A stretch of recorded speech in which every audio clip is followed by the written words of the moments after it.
21 de setembro também é o Dia Mundial do Alzheimer, uma doença que atinge 40% das pessoas com mais de 80 anos. De causa ainda desconhecida, também não tem tratamento curativo, mas já se sabe que algumas atividades podem retardar ou até minimizar os sintomas. E sobre essas possíveis ações, a gente conversa agora com o repórter Fernando de Gaspari, ao vivo em Marília, que está com o médico geriatra. Fernando, boa tarde. Vamos começar perguntando sobre a doença. Existe alguma predisposição das pessoas para terem o Alzheimer? Boa tarde, Juliana. Boa tarde, Roberta. Não existe. O Alzheimer simplesmente aparece, os médicos ainda não sabem explicar como, de que forma, por que a doença aparece. Sobre esse assunto eu converso com o Dr. Rigolin. Doutor, ela aparece, não dá para explicar por quê, mas dá para prevenir, dá para você manter a mente ativa? É isso? Boa tarde. Sim, como foi...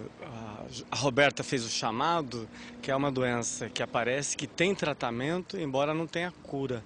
Que é a questão principal, que é uma doença implacável, às vezes uma tragédia em algumas pessoas, algumas famílias, que ela aparece, o fator de risco principal é a faixa etária, é o idoso, e existem estudos que mostram, Juliano, que é a questão da escolaridade. Eu estava conversando aqui com o Fernando, que a importância de estimular a mente, porque existe uma hipótese que a baixa escolaridade seria um fator de risco para a doença de Alzheimer. De que forma as pessoas podem...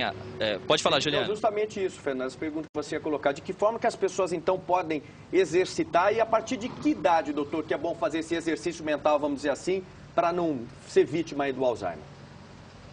A idade, Juliana, é a partir de hoje. Penso que estimular a mente é uma poupança que você faz todos os dias.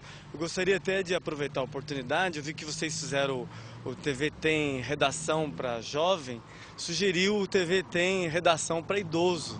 Então é todas as idades, os jovens que estão fazendo a redação estão fazendo um exercício mental. Então escrever, ler, até atividades físicas também valem, doutor?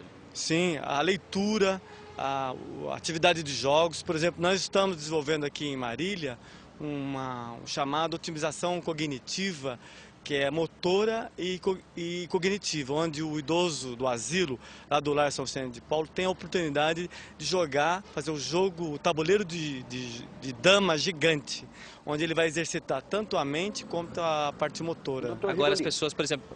Pois não, Juliana, pode falar. Não, só para, perdão, de intrometer novamente aí, Fernando, mas só o seguinte, como que dá pra gente, como os médicos conseguem decifrar se é um esquecimento, que a pessoa às vezes tem um pouco mais de idade, ficou esquecida de alguma coisa, e realmente estresse, né? O Alzheimer, que é uma doença, tem que ser tratada?